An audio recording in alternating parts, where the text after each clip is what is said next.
Сууга чөгүп, эс учун жоготкон адамга алгач эле оозун текшерип көрүү керек. Андан соң убакытты жоготпостон абалына карап капталынан жаткырат. Оозу мурдундагы массаны, кумду тазалап, жаактарынын арасына таякча коюп, өпкөгө жасалма дем алдырууну баштоо керек. Жабыркаган адамды тизеге көмкөрөсүнөн коюп, тез-тез силкүү менен көкүрөгүнүн 10-15 секунд басуу керек. Андан соң чалкасынан жаткырышат. Бул биринчи жардам. Медициналык кызматкерлери келгенге чейинки куткаруунун бир жолу.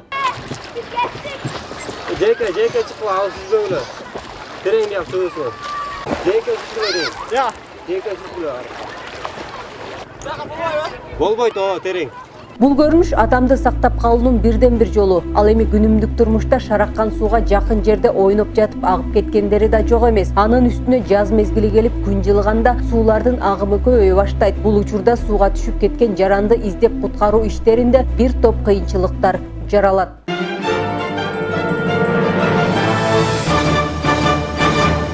Бир эле мисал, жакынкы арада 17 май күнү Миңбулак айылында 10 арча суусуна түшүп кеткен 6 жашар кыз сууга чөгүп кеткен боюнча дайынсыз болууда. Өзгөчө Кырдаалдар министрлигинин куткаруучулары издөө иштерин жүргүзүп келүүдө. Ушул эле жылдын 11 апрель күнү Константиновка айылында да 5 жашар бала сууга түшүп кетип, 8 күндөн соң куткаруучулар тарабынан жансыз денеси табылган.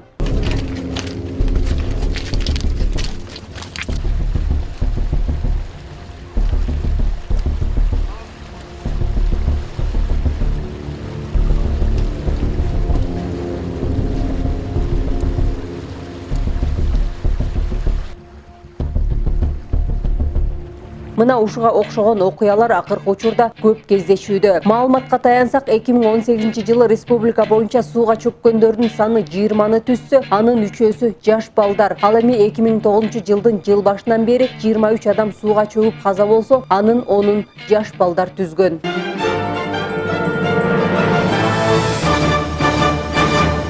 Өзгөчө Кырдаалдар министрлигинин суучулдар кызматы ата-энелерге жана жарандарга кайрылуу жасайт. Балдардын коопсуздугун башкорунга коюусу керек. Өзгөчө жайкы учурда сууга түшүү мезгили башталганда мындай кырсыктардан оолак болууга чакырат. Ошо каралбай калып, 2 саатка чейин, 1,5 саатка чейин каралбай калып, ошондун кесепетинен, кокустуктун кесепетинен ошо сууга түшүп кетишкен. Колундагы шарикти алам деп, бирөөсү тапишкесин алам деп ушинтип түшүп кеткен. Демек, бул жерде ошол биздин балдар өлүмүнө себеп болуп аткан бирден бир ошол эки ата-эненин ошол эки жоопкерчилиги каралыш керек деп ойлойм. Неге дегенде, канчалык айтпайлы, канчалык дебейли, канчалык ошо тиешелүү иш-чараларды жүргүзбөйлү ушундай болуп атканы бул туура эмес көрүнүш. Жаш бала сууга түшүп кеткен учурда көлмө болсо да андан тез табуу мүмкүнчүлүгү бар. Ал эми шараккан сууда издөө кыйынчылыкты жаратат дейт суучулдар. Суу агымынын ылдамдыгы суунун тазалыгынан да көз каранды. Суучулдар издөө иштерин жүргүзүү учурунда суунун жээктеринде жана сыртта да көзөмөлдөшөт. Климаттык өзгөрүүлөр бар. Азыр мына жаз келди, суу кирип аткан маал бардык жерлердечи, суу мөңгүлөр ээрип, суулардын деңгээли көтөрүлүп, суу кирип аткан маал. Демек, издөө учурунда, издөө практикада көп учурлар кездешет. Кээде баары 3 метр, 4 метр аралык агып барып эле таштарга, бир баягы чырпык-чурпуктарга, же жыгачтарга, же бактардын түптөрүнө илинип калган учурлар кездешет. Бирок ошону биздин балдар билет да, куткаруучулар. Демек, ошонун баарын кылдат менен издеп чыгышат. Суу астындагы издөө иштерин жүргүзүү, изилдөө иштери өзгөчө Кырдаалдар министрлигинин суучулдар кызматы жана куткаруучуларга тиешелүү. Бүгүнкү күндө аталган борбордо 11 суучул куткаруучу иш алып барат. Суучул болууда татаал кесиптердин бири. Биринчиден, ден соолугу сак болуп, көзүнүн көрүүсү жакшы болуусу керек. Бул кызматка адистерди даярдоо кеминде 5 жылдык убакыт керектелет. Суучулдар кызматы мындан тышкары бийик тоолуу көлдөргө да чуңкуу иштерин жүргүзүп келишет. Нарын облусунда ошол Ак көл көлүнө бийик тоолуу чуңкууларды жүргүздүк. Ал жерде дагы билесиздер да, бул Ак көл көлү баягы тоолуу жана ошол эки жарылып кетүү коркунучу бар тоолордун бири да. Бир жерде ошол эки тоолуу практиканы өткөрүү менен экинчи жагы ошол эки Ак көл көлүнүн платинасынын жарылуу коркунучу канчалык деңгээлде экенин суунун алдынан көрдүк.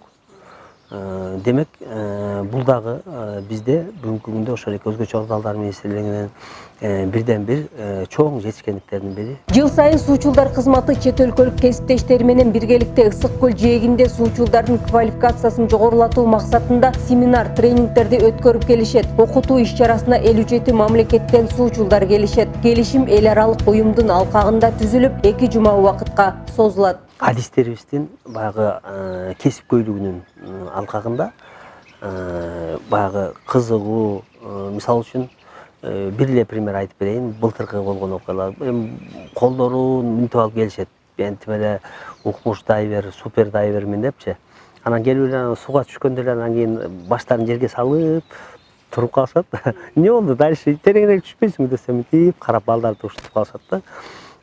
Демек, биздин балдардын баягы кесипкөйлүгү жогорулугуна байланыштуу алар баягы сестеп калышат да сууга түшкөндөн кийин. Биз оказывается баягы биз жөн эле келбептирбиз.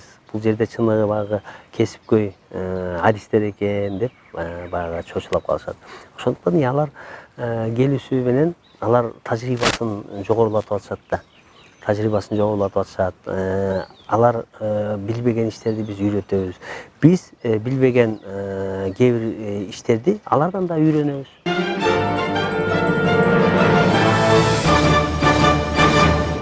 Суучулдарды даярдоо кызматы суучул куткаруучуларды даярдоо иштерин жүргүзүүдө. Иш-чаранын жүрүшүндө жарандарга 2 сааттык семинар, тренингтер өткөрүлөт. Өткөн жылы 9-11 класстын окуучуларына тренингтер өткөрүлүп, 6000ден ашык окуучу окуудан өтсө, быйыл 12000ден ашыгы катышкан. Орто окуу жайларда жана жогорку окуу жайларда кесиптик техникалык билим берүү мекемелеринде да окуу тренингтер өткөрүлүп келет. 12000ден ашык түрдүү сабактар өткөрүлүп, сууда өзүн алып жүрүү эрежелери боюнча теориялык жана практикалык сабактар өткөрүлгөн. Баягы тиешелүү сабактан өткөрдүк. Бул жерде эмне сабактар? Биринчи теориялык жана практикалык сабактарды өткөрөбүз. 2 сааттык бул биринчи сууда өзүң кантип алып жүрүү, эрежелерди жеткизүү жана ошондой эле доброврачебная помощь деп коет. Ошо врачка чейинки жардамды көргөзүү боюнча ыкмаларды практикалык жүзүндө көргөзүү иштери менен алек болуп, ошолорду жүргүзүп келдик. Бул жерде дагы чоң сабак быйылкы жылы ошол Ысык көл, Бишкек жана Чүй областтарында өткөрдүк. Эмнеге дегенде башка жылдарга салыштырмалуу ошо статистиканы да карадык. Ушул эки областтарда, шаарда баягы көбүрөөк сууга чөгүп каза болгондор көп болгонуна байланыштуу биз ушул эки област менен бир шаарда өткөрдүк. Сууга түшүү мезгили башталгандыктан коопсуздук чараларын алдын алуу багытында Өзгөчө кырдаалдар министрлиги жылдын 4 мезгили бою өлкөнүн бардык аймактарында сууга түшүүчү жайлардын ээлерине коопсуздукту сактоо боюнча эскертмелерди берип, эл арасында маалымдоо, түшүндүрүү иштерин жүргүзүп келет. Бүгүнкү күндө суудан куткаруу боюнча башкача ыкмада иш алып баруу мезгилдин талабы.